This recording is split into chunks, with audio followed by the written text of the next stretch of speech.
திராவிட model ஆட்சியில் எந்த ஆட்சியிலும் இல்லாத அளவுக்கு திருப்பணிகள் நடந்துள்ளன. அறுபடை வீடுகளில் மட்டும் ரூபாய் 599.5 கோடியில் 238 திருப்பணிகள் நடைபெறுகிறது. முருகன் கோவில்களில் மட்டும் ரூபாய் 731.47 கோடிகளில் 411 பணிகள் நடைபெறுகிறது. அழைத்திக்கு அழைத்து செல்லும்படி விண்ணப்பம் எதுவும் வரவில்லை. வந்தால் முதல்வர் பரிசீலிப்பார் என்று அமைச்சர் சேகர் பாபு பேட்டி கொடுத்திருக்கார். கன்னியாகுமரி மற்றும் கோவையில் இருந்து சென்னைக்கு சிறப்பு ரயில் இன்று இயக்கப்படுகிறது. இன்று இரவு 8:30 மணிக்கு கன்னியாகுமரியில் இருந்து சிறப்பு ரயில் புறப்படும்.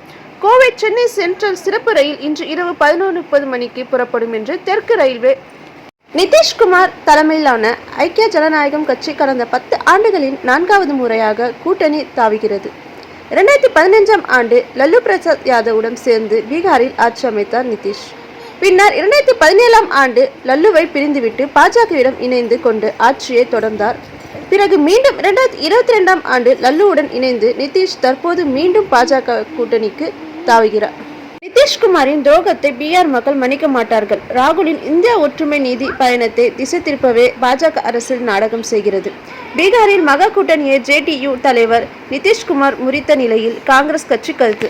விடுமுறைக்கு சொந்த ஊர் சென்றவர்கள் சென்னை திரும்பும் நிலையில் தமிழகம் முழுவதும் தனியார் பேருந்து கட்டணம் பல மடங்கு உயர்ந்துள்ளது. தென் மாவட்டங்களிலிருந்து சென்னைக்கு வழக்கமாக இருக்கும் கட்டணத்தை விட ரூபாய் 3500 வரை கூடுதலாக வசூலிப்பதாக பயணிகள் குற்றம் சாட்டியுள்ளனர். அதிக கட்டணம் வசூலித்தால் கடும் நடவடிக்கை எடுக்கப்படும் என அரசு எச்சரித்தும் தனியார் பேருந்துகள் கட்டணத்தை உயர்த்தியதாக தெரிகிறது. தஞ்சை மாவட்டத்திற்கு நாளை மறுநாள் ஜனவரி 30 உள்ளூர் விடுமுறை அளித்து அம்மாவட்ட ஆட்சியர் உத்தரவிட்டுள்ளார். தியாகராஜர் ஆதரணை விழாவை ஒட்டி தஞ்சை மாவட்டத்திற்குள் உள்ள பள்ளி கல்லூரிகளில் அரசு அலுவலர்கள் ஜனவரி 30ஆம் தேதி விடுமுறை அளிக்கப்பட்டுள்ளது. இதனை ஈடு செய்யும் வகையில் பிப்ரவரி 10ஆம் தேதி சனிக்கிழமை பணி நாளாக இருக்கும் என அறிவிக்கப்பட்டுள்ளது.